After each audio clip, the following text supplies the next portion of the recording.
ನಾಗೇಂದ್ರ ಅವರಿಗೆ ವಾಲ್ಮೀಕಿ ನಿಗಮದಲ್ಲಿ ನಡೆದಿದೆ ಎನ್ನಲಾದಂತಹ ಹಗರಣ ಉರುಳಾಗ್ತಾ ಇದೆ. ಇನ್ಫ್ಯಾಕ್ಟ್ ಅವರ ತಲೆದಂಡಕ್ಕೆ ಕ್ಷಣಗಣನೆ ಕೂಡ ಶುರುವಾಗಿದೆ. ಇನ್ನೊಂದು ಕಡೆಗೆ ನಾಗೇಂದ್ರ ಬಳಿ ರಾಜೀನಾಮೆಯನ್ನ ಕೇಳಿಲ್ಲ ಅನ್ನೋ ರಿಯಾಕ್ಷನ್ ಬರ್ತಾ ಇದೆ.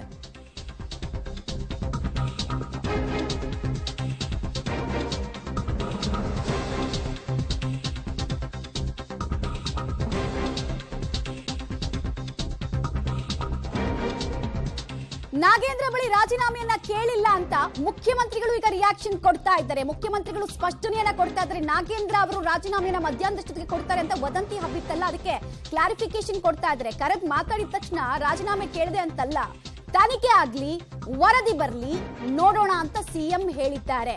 ಅಲ್ಲಿಗೆ ಕಾದು ನೋಡುವ ತಂತ್ರವನ್ನ ಅನುಸರಿಸ್ತಾ ಇದ್ದಾರೆ ಮುಖ್ಯಮಂತ್ರಿಗಳು ಅನ್ನೋ ಪ್ರಶ್ನೆ.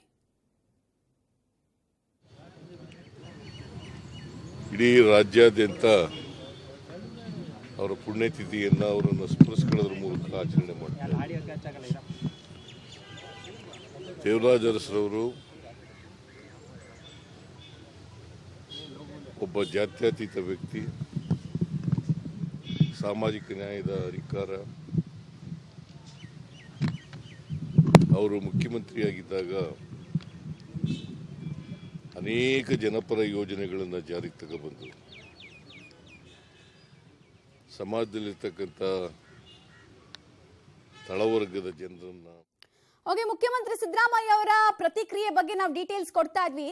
ಸೊ ಮುಖ್ಯಮಂತ್ರಿಗಳು ಹೇಳ್ತಾ ಇದ್ರೆ ತನಿಖೆ ಆಗಬೇಕು, ನಂತರ ಅದ್ರಲ್ಲಿ ತಪ್ಪಿತಸ್ಥರು ಯಾರು ಅಂತ ಗೊತ್ತಾಗಬೇಕು, ಆಗ ರಾಜೀನಾಮೆ ವಿಚಾರವನ್ನು ಚರ್ಚೆ ಮಾಡೋಣ. ಕರೆದು ಮಾತಾಡಿದ ತಕ್ಷಣನೇ ರಾಜೀನಾಮೆ ಕೇಳಿದೆ, ರಾಜೀನಾಮೆ ಕೊಡ್ತಾರೆ ಅಂತೆಲ್ಲ ಅಲ್ಲ ಅಂತ ರಾಜೀನಾಮೆ ವದಂತಿಗೆ ಸಂಬಂಧಪಟ್ಟಂತೆ ಸ್ಪಷ್ಟನೆಯನ್ನ ಕೊಡ್ತಾ ಇದ್ದಾರೆ. ಅಲ್ಲಿಗೆ ಮುಖ್ಯಮಂತ್ರಿಗಳ ಆದಿಯಾಗಿ ಕಾಂಗ್ರೆಸ್ ಸರ್ಕಾರ ಇಡೀ ಪ್ರಕರಣದಲ್ಲಿ ಕಾದು ನೋಡುವ ತಂತ್ರಕ್ಕೆ ಮೊರೆ ಹೋಗ್ತಾ ಇದ್ದಾರಾ ಅನ್ನೋ ಪ್ರಶ್ನೆ ಸಹಜವಾಗಿ ಏಳುತ್ತೆ. ಅಥವಾ ಇನ್ನಷ್ಟು ಸಮಯವನ್ನ ಬೈ ಮಾಡೋ ಕೆಲಸವನ್ನ ಕಾಂಗ್ರೆಸ್ ಸರ್ಕಾರ ನಾಗೇಂದ್ರ ಅವರ ವಿಚಾರದಲ್ಲಿ ಮಾಡ್ತಾ ಇದೆಯಾ? ಮುಜುಗರ ಅಂತೂ ಆಗೋಗಿದೆ. ಈಗ ಒಂದ್ ಕಡೆಗೆ ಬಿಜೆಪಿ ಅಂತೂ ದೊಡ್ಡ ಮಟ್ಟದಲ್ಲಿ ಪ್ರತಿಭಟನೆಗೆ ಮುಂದಾಗಿದೆ. ಪ್ಲಕಾರ್ಡ್ಗಳ ಪ್ರದರ್ಶನದ ಮೂಲಕ ಪ್ರತಿಭಟನೆಯ ಹಾದಿಯನ್ನ ಬಿಜೆಪಿಯ ಪ್ರಮುಖ ನಾಯಕರು ಹಿಡಿದಿರೋದನ್ನ ಸ್ಪಷ್ಟವಾಗಿ ನೀವು ಗಮನಿಸ್ತಾ ಇದ್ದೀರಾ. ವಿಜಯೇಂದ್ರ ಆರ್ ಅಶೋಕ್, ಸುನಿಲ್ ಕುಮಾರ್ ಆದಿಯಾಗಿ ಎಲ್ಲಾ ಬಿಜೆಪಿ ನಾಯಕರು ಸಚಿವರ ರಾಜೀನಾಮೆಗೆ ಡೇ 1 ಇಂದ ಆಗ್ರಹಿಸ್ತಾ ಇದ್ದಾರೆ. ಯಾವಾಗ ಚಂದ್ರಶೇಖರ್ ಅವರ ಡೆತ್ ನೋಟ್ ವಿಚಾರ